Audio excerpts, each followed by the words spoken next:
Salut tout le monde, c'est Wanted Wax, Dimitri ici pour une nouvelle vidéo. Je suis enfin de retour après quelques semaines de repos, ça m'a fait du bien et du coup comme vidéo de retour, je vous propose de découvrir les achats que j'ai effectués en vinyle et en CD, donc il y a de l'occasion et du neuf.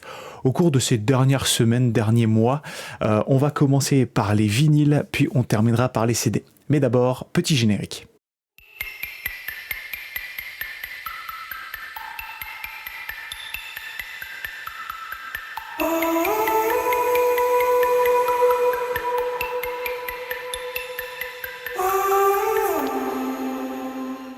Allez, on commence par le premier vinyle. Donc le premier vinyle, je voulais vous le présenter lors de ma dernière vidéo arrivage, mais j'avais zappé parce qu'il était sur la platine.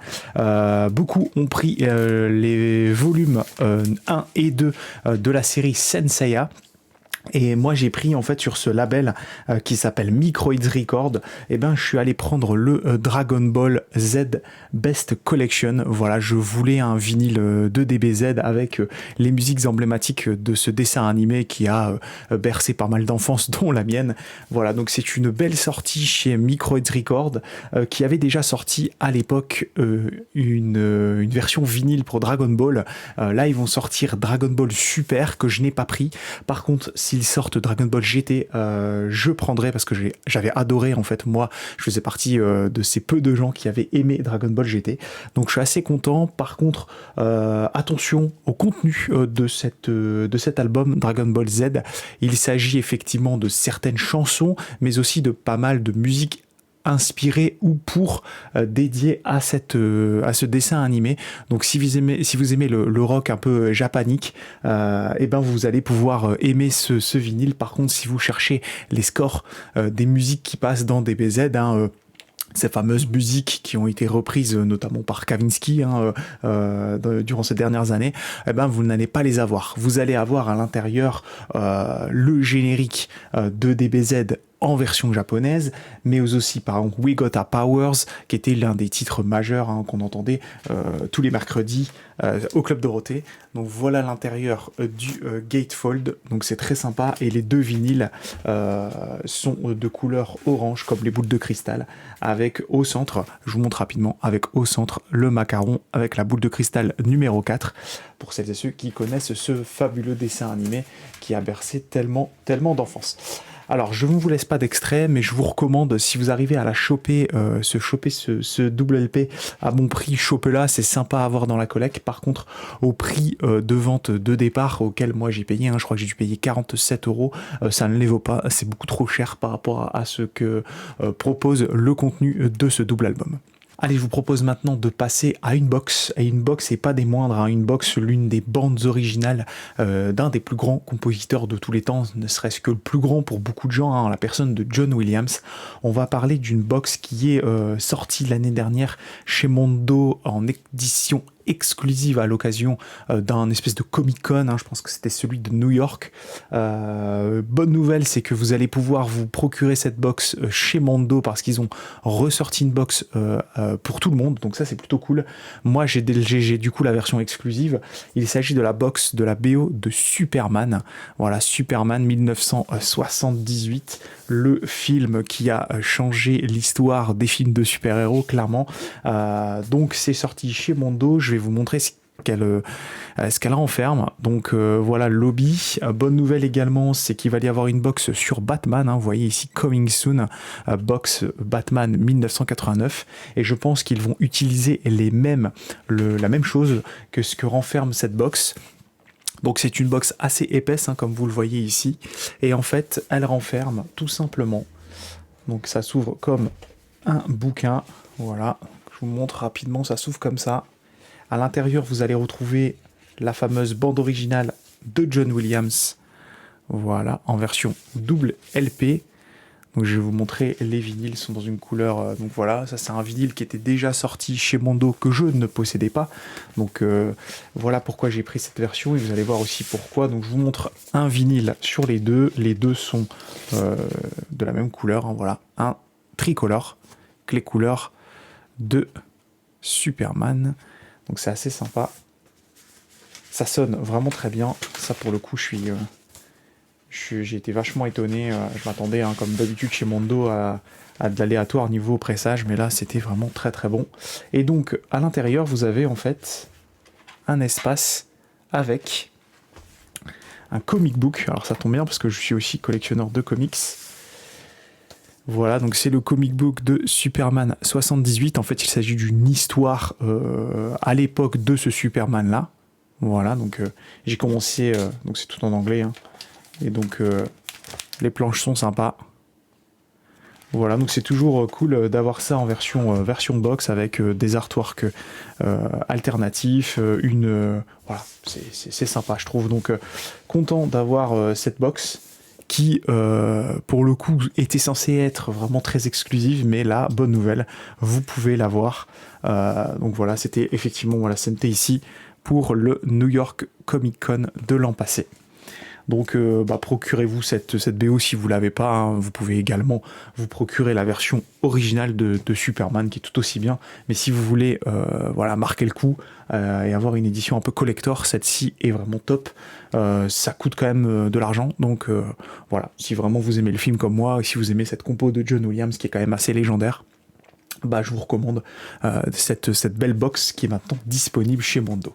En avril 2024 a eu lieu le Record Store Day. Alors cette année, le Record Store Day, je n'ai pas pu y participer. Et en plus de cela, quand on regardait un petit peu la liste des sorties, il y avait assez peu de choses qui me plaisaient. Mais il y avait tout de même une sortie que je voulais absolument choper. Donc post-Record Store Day, hein, du lundi, j'ai regardé sur internet pour choper voilà, les restes, hein, tout ce qui pouvait rester du Record Store Day. Et impossible de mettre la main sur ce que je vais vous présenter là. J'ai dû aller fouiller en Pologne pour retrouver à un prix Record Store Day, c'est-à-dire 60 € ici, livré à la maison, cette sortie, tout simplement parce qu'elle était sold out et vendue bien entendu à des prix... on préfère même pas dire les montants. Il s'agit en fait très certainement du meilleur concert live que j'ai pu écouter l'année dernière. Concert d'un artiste que j'adore, vous le savez, c'est le live au SoFi Stadium, hein, le stade de Los Angeles, là où jouent pas mal d'équipes de football américain d'ailleurs, de The Weeknd, un magnifique concert extraordinaire, hein, vraiment c'était un concert en 3 jours je crois, de l'ami The Weeknd, qui du coup durant à peu près 1h30 vous délivre une performance extra que vous pouvez d'ailleurs voir sur le Pass Warner si vous l'avez je crois, ou sur Apple, je sais plus, mais en tout cas ce concert vous pouvez le voir, et donc est sorti à l'occasion du Record Store Day la version vinyle de ce concert live qui est vraiment tout simplement génial, en lequel The Weeknd va reprendre ses plus grands titres, Starboy, Heartless, Alone Again, Gasoline, Sacrifice, Wicked Games, mais encore, bref, si vous aimez l'artiste, vous allez aimer le contenu de ce concert live, qui est donc du coup dans un trifold avec voilà, des belles photos, voilà, désolé pour les reflets, voilà, des belles photos de l'ami, qui d'ailleurs revient cette année. Voilà, je vous montre, vous savez que j'aime pas les trifolds, ce sont des vinyles noirs, donc je vous les sors pas, mais pour le Record Store Day, il fallait absolument choper ce vinyle, ce trifold magnifique du concert au SoFi Stadium de The Weeknd, donc vraiment très content d'avoir chopé ça. En plus j'aime bien la pochette, je trouve qu'elle est vraiment cool, et bien entendu le pressage est lui très très très très bon. Voilà, c'est sur 3 vinyles, donc c'est bien espacé et ça sonne d'enfer, donc à écouter d'urgence si vous ne l'avez pas encore écouté, et je pense que ça se ressortira dans le commerce, dans le public d'ici la fin de l'année, parce que ça va être à mon avis un super cadeau de Noël pour beaucoup de gens, parce que The Weeknd, c'est quand même un artiste très populaire que moi j'adore personnellement. On parle de ça? Allez, c'est la sortie chez Music on Vinyl de la BO de Martin Phipps. Martin Phipps, un compositeur qui a travaillé énormément sur The Crown, sur War and Peace aussi, une petite série qui était très sympa. Compositeur qui a accompagné pour le coup Ridley Scott pour son film Napoléon. Voilà, Napoléon interprété par on va dire géantissime Joaquin Phoenix, qu'on aime bien, hein, dans ces rôles-là. Moi, il me fait penser un petit peu à Daniel Day-Lewis. Voilà, c'est un acteur un peu caméléon. Voilà, très très belle pochette, un film vraiment alors très clivant on va dire. Moi j'ai bien aimé et j'ai bien aimé cette BO. Je trouve que Martin Phipps utilise beaucoup de thématiques liées à bien entendu l'époque, mais il va aller chercher vraiment des sonorités franco-anglaises. Avec notamment des chœurs corses. Il y a une interprétation notamment de la Marseillaise aussi un peu. Si vous écoutez, voilà, faut tendre un peu l'oreille, mais vous allez voir. D'ailleurs, si vous avez vu le film, hein, bien entendu. Donc c'est sorti chez Music on Vinyl en 500 exemplaires. Ouais, c'est sorti en 500 exemplaires. Alors c'était un peu cher, c'était 26-28 € pour un seul vinyle.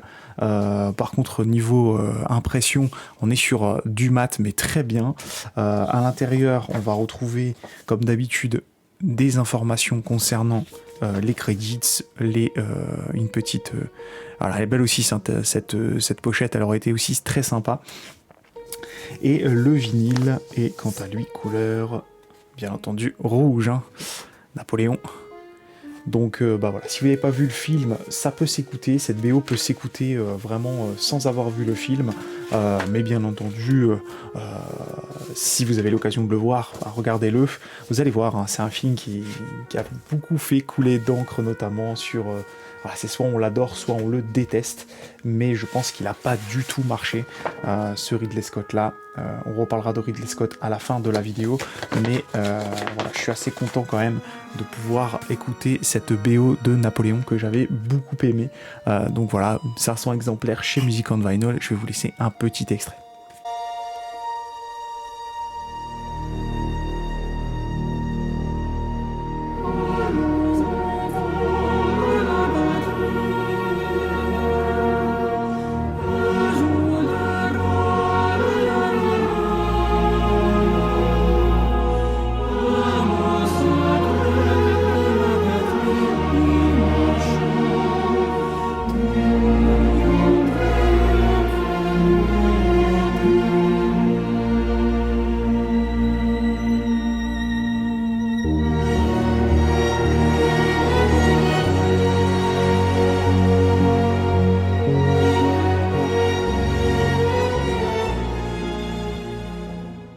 Je vous propose désormais de parler de l'abonnement Waxwork. Comme vous le savez, tous les ans, Waxwork propose de s'abonner à plusieurs sorties vinyles durant l'année 2024.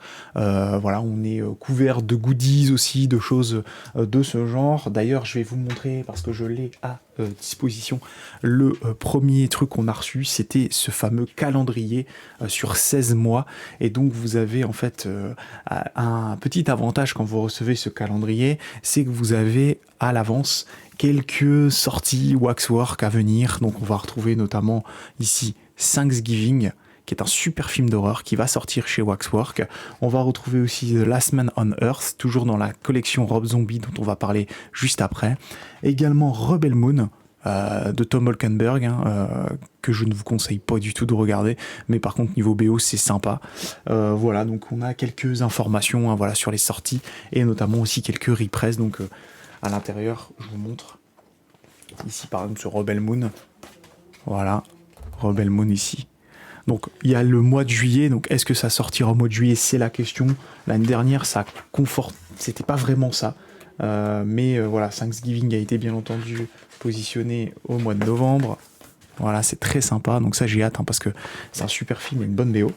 Et donc, à côté de ça, on a reçu du coup la première sortie d'un film que je n'avais pas vu, et que je me suis empressé de regarder sur YouTube, parce que c'est un film qui est libre de droit, je crois d'ailleurs maintenant. C'est le House on the Haunted Hill, donc la maison...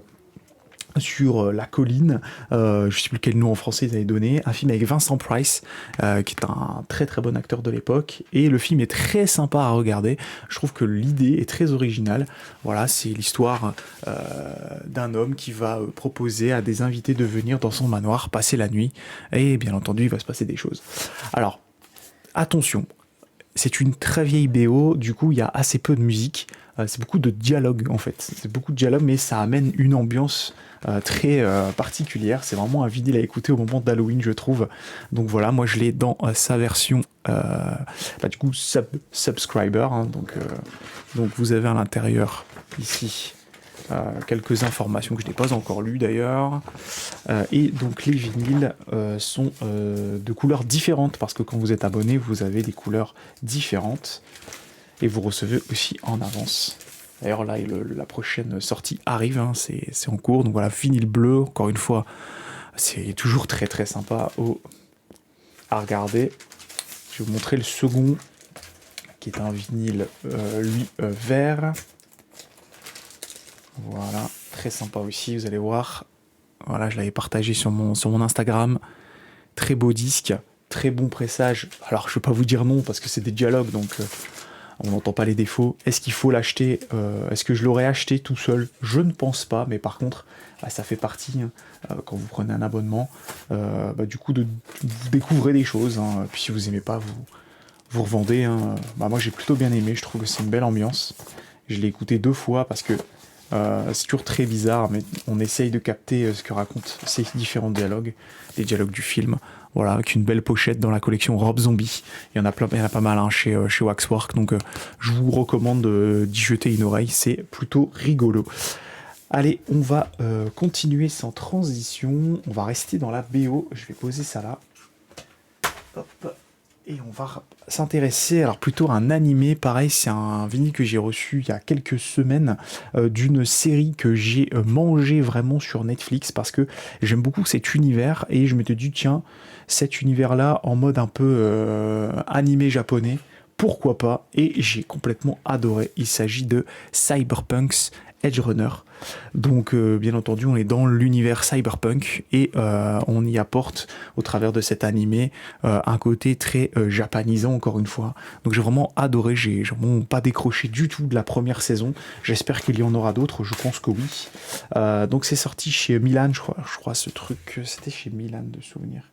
C'est ça, c'est Milan en partenariat avec CD Projekt qui est à l'origine de Cyberpunk. C'est un vinyle couleur violet clair, mauve. Voilà. Donc vous avez les chansons qu'on entend dans la série, un peu de score, mais par contre le fameux titre qui était vraiment voulu par tous les fans, je sais plus le nom, mais qui apparaît à la fin de la première saison, n'est pas dessus. Donc c'est un peu dommage hein, pour ceux qui le voulaient. Je sais plus le titre, je vous le mettrai peut-être à l'écran. Il n'est pas présent dans l'album, donc beaucoup de gens ont boudé cette sortie, mais moi, voilà, j'ai bien aimé les autres titres, donc je me suis pris ce Cyberpunk Edge Runner, encore une belle sortie chez Milan hein, qui fait de plus en plus de choses autour des animés, donc quand on aime ça, c'est plutôt cool. Voilà pour cette belle sortie. Allez, c'est parti, on continue avec les BO et on va parler d'un compo que j'adore, hein, vous le savez, parce qu'il bosse beaucoup sur les séries télé, c'est Jeff Russo. Jeff Russo qu'on connaît bien sur une série qui tous les 2 ans maintenant, je crois, nous régale avec toujours des scénarios de plus en plus élaboré. On va parler de Fargo avec le Fargo Year 5, 5e saison déjà de la série Fargo. Bien entendu, série qui s'inspire du fameux film sorti avant, je sais plus quelle année. Là, on en est sur la saison 5 que j'ai complètement adoré. Je trouve qu'elle est vraiment géniale, notamment parce que son casting est très très très très bon. Alors cette actrice, je sais plus comment elle s'appelle, mais elle est juste génial. Il y a Jon Hamm aussi, hein. Jon Hamm qu'on ne présente plus. Voilà, Jon Hamm ici. Excellent acteur hein, qu'on connaît notamment pour son rôle de Don Draper dans Mad Men. Voilà, donc moi j'ai adoré, je vous conseille vraiment, vous pouvez regarder les Fargo sans avoir vu les saisons précédentes. Ce sont des séries qui travaillent les saisons indépendantes, c'est des saisons indépendantes, ce sont des vinyles blancs, donc je suis pas trop fan, mais voilà. Très content, dommage que ça ne soit pas un gatefold d'ailleurs. C'est sorti chez Music on Vinyl et c'est sorti en 1000 copies. Voilà, 1000 copies, Jeff Russo, Music on Vinyl. Ça, c'est du très bon parce que les musiques de Jeff Russo dans Fargo, c'est une référence. Moi, j'en possède 2 sur les 5. Je cherche les autres à bon prix. J'ai tardé à les prendre et comme d'habitude, quand on tarde, ça prend de la valeur. Donc, et ça, pour être repressé, va falloir attendre longtemps, je pense. Donc voilà, donc je me suis pris cette saison 5 et je suis à la recherche des autres saisons. Je pense qu'il me manque la première, la 2 et la 4. Je crois que j'ai la 3, ouais. Que je vous avais d'ailleurs présenté. Donc très content, je vais vous laisser d'ailleurs un extrait, vous allez voir Jeff Russo sur Fargo Year 5, donc 5ème saison.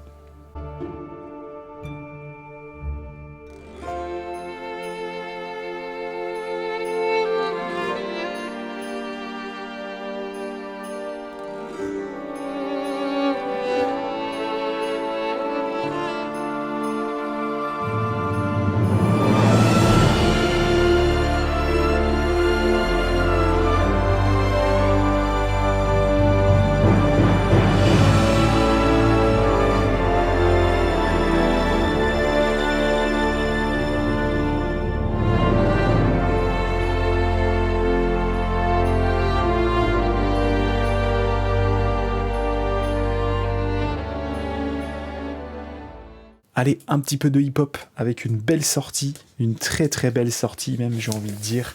Il est de retour après pas mal d'années d'absence.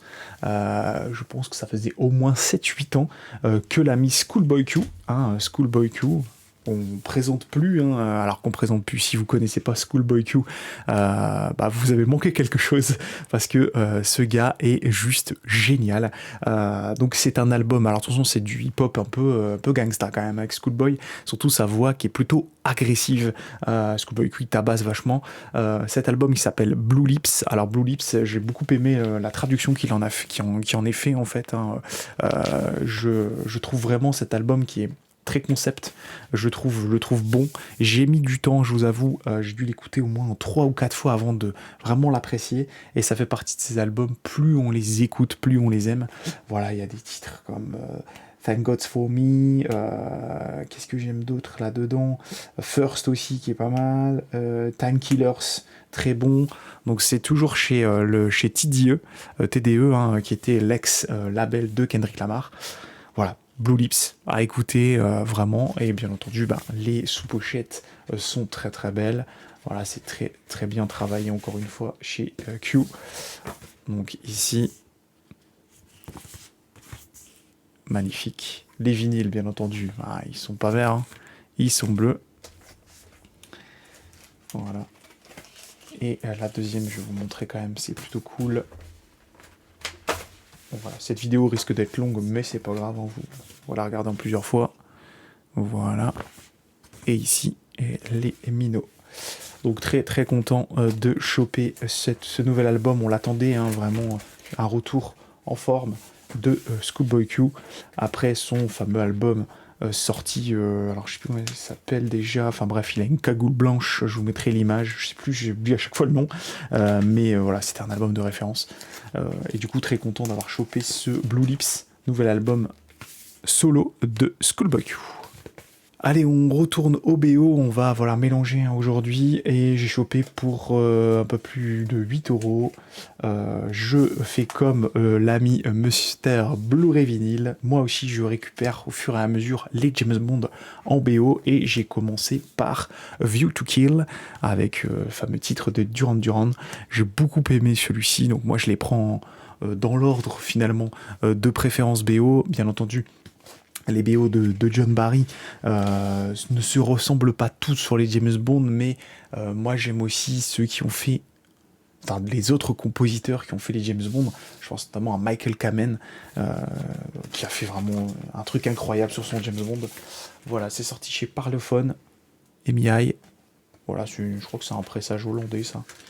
Donc je l'ai chopé sur Vinted, dans un bon état, donc je suis content, parce que John Barry c'est du classique James Bond, et puis il y a toujours des nouveaux thèmes apportés lors de ces différentes sagas de James Bond, épisodes de James Bond, et toujours de l'innovation et de très bonnes Various aussi, donc très content d'avoir ce View to Kill, James Bond 007 avec Roger Moore. Allez, sans transition, tiens, on va continuer avec...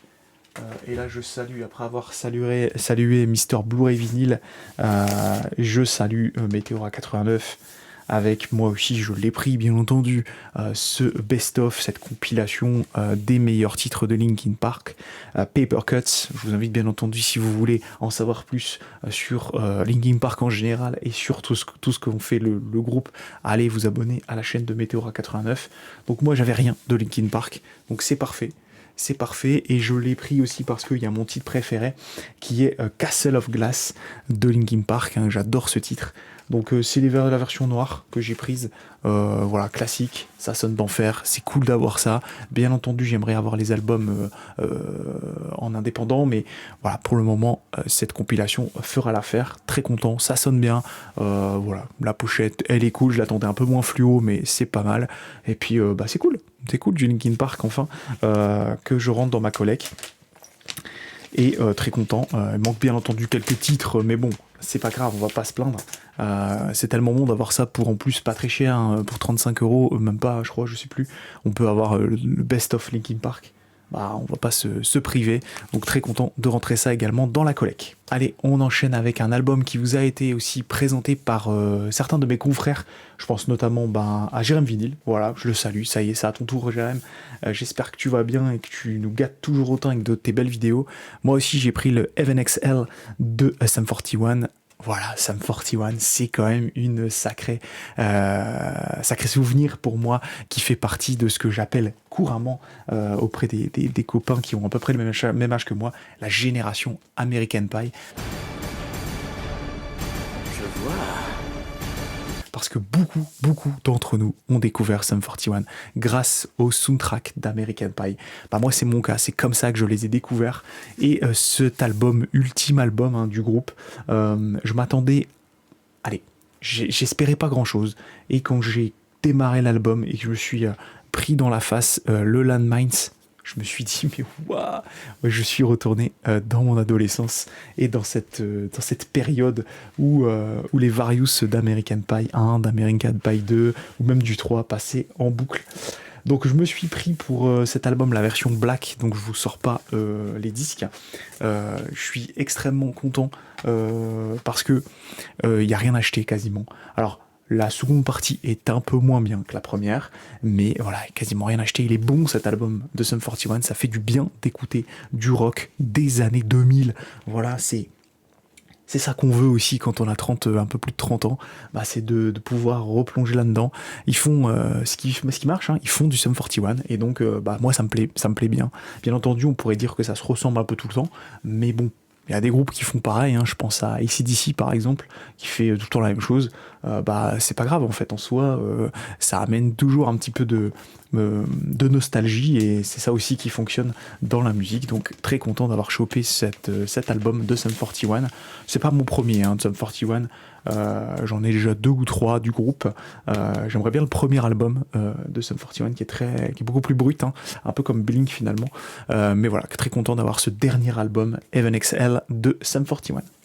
Et enfin, sans transition, je vous le partage parce que je l'ai chopé dans sa version japonaise sur le site Play Asia. C'est bien entendu Godzilla Minus One. Quel film, très certainement l'un des Godzilla qui marquera sa génération et plus, parce que il est tellement bon ce Godzilla. Donc Naoki Sato, une BO, voilà, on est sur... Moi ça m'a fait penser clairement au type de BO qu'on a entendu notamment à l'époque sur Tchernobyl. Vous savez, la BO de Ilgur Guanadotir, Naoki Sato, voilà, ce sont ces genres de BO post-apo, vous avez compris si vous avez vu le film. Voilà, donc vraiment très bon. Version japonaise. Alors par contre très déçu parce que j'ai reçu ce vinyle qui est complètement voilé, donc il faut que je le file à François pour qu'il me l'aplatisse. Voilà, version Jap. J'ai la version Waxwork qui arrive également. Ce sont des vinyles noirs, je vous les sors pas, mais ils sont voilés. Ils ne sautent pas, mais ils sont voilés. Mais par contre, écoutez-moi cette BO et regardez-moi ce film qui d'ailleurs arrive bientôt sur Amazon Prime, je crois, ou c'est qu'aux US. Mais bon, voilà, faut le voir. C'est très bon. Un Godzilla qui marquera son temps, vraiment, le Minus One. Allez, je vous propose maintenant de basculer et de se faire une dizaine de minutes sur les CD que j'ai rentrés dans ma collection, hein, vous savez. Ce sera aussi du 100% soundtrack, et on va commencer avec une sortie que j'ai chopée direct sur mon site Music Box Records, que je vous recommande fortement. C'est le Top Gun Harold Faltermeyer. Voilà, enfin une BO étendue de Top Gun. Voilà, vous connaissez la version vinyle hein, avec les Various et quelques scores de Faltermeyer, mais là on est sur du double CD avec tout ce qu'il y a autour de Top Gun et du score de Harold Faltermeyer. Et qu'on se le dise, elle est légendaire cette BO, elle est vraiment... Il y a combien de temps de musique? Je crois il y a 2h27 de musique, voilà, 2h27 sur 2 CD. Ça c'est du classique, en un instant c'est devenu un CD classique qui va avoir beaucoup de mal à se trouver une fois plus dispo. Donc sorti chez La La Land, La La Land, ce Top Gun double CD à posséder d'urgence bien entendu si vous voulez entendre enfin le score complet de Harold Faltermeyer. Sans transition, on continue avec un film de Ridley Scott, hein, j'en avais parlé récemment, enfin au début de la vidéo, un score d'Harry Gregson Williams, donc il aime bien bosser aussi avec Ridley Scott. C'est l'un des films où j'ai le plus apprécié l'adaptation cinématographique parce que j'avais dévoré le bouquin à l'époque. C'est The Martian, une BO vraiment géniale. Ça c'est sorti chez Sony Music, pareil en double CD. Donc voilà l'histoire de Monsieur Matt Damon qui va se retrouver seul sur Mars. Voilà, seul sur Mars et qui va devoir survivre en attendant que l'aide puisse potentiellement venir. Voilà, donc c'est vraiment un film à découvrir et donc vous avez 2 CD. Un CD avec le score d'Harry Gregson Williams qui est le CD couleur orange qui se trouve ici. Voilà, une excellente BO, vraiment des thèmes très bons. Et vous avez également Songs The Martian, donc c'est les musiques qu'on entend parce que Monsieur Matt Damon a dans le film une playlist laissée par son commandant, je sais plus comment elle s'appelle. Elle lui a laissé en fait sa playlist dans l'endroit où il se trouve, hein, dans l'espèce de petit cocon là où il se trouve, où il se protège, il peut accéder à du contenu et à de la musique. Donc on va retrouver du Donna Summer, du David Bowie, du ABBA, du Gloria Gaynor, enfin bref, c'est génial. Donc à posséder aussi si vous pouvez le choper. Je l'ai eu sur Vinted, celui-là en neuf, à bon prix. The Martian, ça devrait sortir en vinyle, je l'espère un jour, parce que c'est une excellente BO et d'excellentes Various à posséder et à voir si vous n'avez pas vu ce film, si vous aimez le style, bien entendu, c'est plutôt bien fait et c'est un très bon Ridley Scott. Allez, on continue et là on change complètement de registre, on part en 1993 où j'ai chopé dans une version La La Land Record exclusive limitée à 3000 exemplaires la BO de Jerry Goldsmith sur Denis la Malice. Voilà, Denis the Menace, voilà. Un film qui a bercé mon enfance, dont je me rappelais de la BO et c'est vrai que j'ai vu une vidéo sur YouTube d'un confrère, je crois qu'il s'appelle Olivier, qui en avait fait une présentation et du coup je me suis dit non mais c'est vrai, j'avais complètement oublié que ça pouvait potentiellement exister et ça existe. Voilà la BO de Denis la Malice sortie chez La La Land Record dans une belle version, hein, voilà avec voilà, film culte, Monsieur Wilson. Il y a un bon casting, une bonne BO et puis du Goldsmith sur film familial. C'est toujours très bon. Jerry Goldsmith qui nous manque beaucoup et dont on pourra reparler très bientôt parce que je vous en ferai part à la fin de l'émission. Il y a un retour du Soundtrack Talk. Je me permets de continuer sans transition, on va faire assez vite sur les CD, avec un CD que j'ai pris le mois dernier également, c'est le Minority Report de John Williams. Voilà, John Williams sur Minority Report, pour moi c'est une de ses plus belles encore une fois. C'est la version non étendue, je sais qu'il existe une version étendue je pense. Bon voilà, je l'ai chopé pour vraiment pas cher, très content, ça pardon pour les reflets. John Williams, Minority Report et l'ami Tom, l'homme qui ne fait pas de faute dans ses films, Tom Cruise, très content d'avoir cette BO de Minority Report.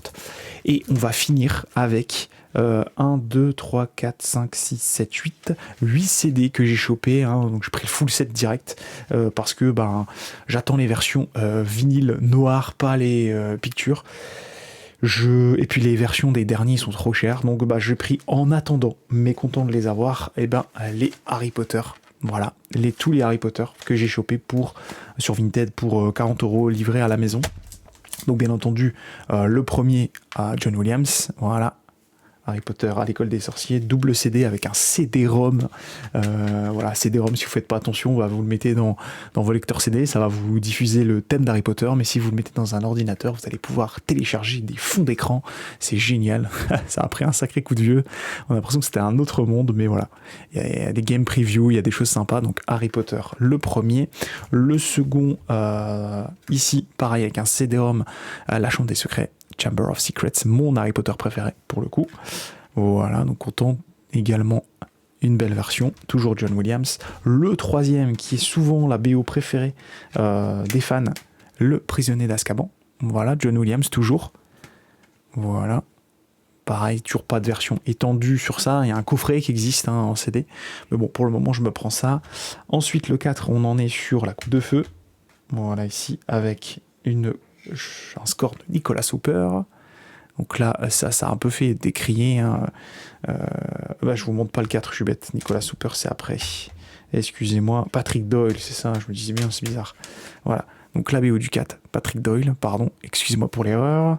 Ça se ressemble toujours un peu. Donc voilà, avec un Robert Pattinson. Voilà, la plus mauvaise adaptation du bouquin. C'était le 4, hein, qui était beaucoup trop... aurait dû avoir 2 parties, Harry Potter 4. Ensuite, on en est sur l'Ordre du Phénix. Voilà, l'Ordre du Phénix. Avec ici Nicolas Hooper. Donc je ne l'ai pas dit, mais Patrick Doyle ne va pas réutiliser forcément les thèmes de John Williams. Pareil, Nicolas Hooper aussi va faire donc du coup 2 Harry Potter. Il va faire l'Ordre du Phénix et Le Prince des Sangs Mêlés. Et derrière, c'est Alexandre Desplat, le français, qui va travailler sur partie 1 et partie 2 du 7, voilà, avec souvent aussi décrié ces thèmes, et moi je les trouve très bons. Je pense au thème de Lily dans la dernière partie, le Lily's thème, voilà, qui est genre génial. Et puis voilà, il y a pas mal de belles choses, des bonnes reprises des thèmes de John Williams, bien entendu. C'est Williams qui aura créé, voilà, c'est Williams qui a tout créé, mais derrière, il faut savoir se réadapter. Beaucoup de compositeurs y arrivent très bien, et je trouve que Hooper, Doyle ou Desplat s'en sont plutôt bien sortis.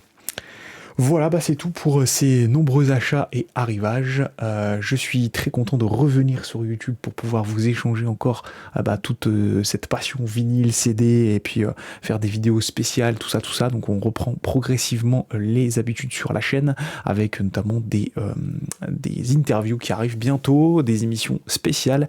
Et d'ailleurs, je vous annonce du coup le retour du Soundtrack Talk, la saison 2, où on va faire 6 épisodes, cette fois-ci consacrés aux compositeurs. Première saison, on parlait des genres de films. Là, on va s'intéresser au compositeur.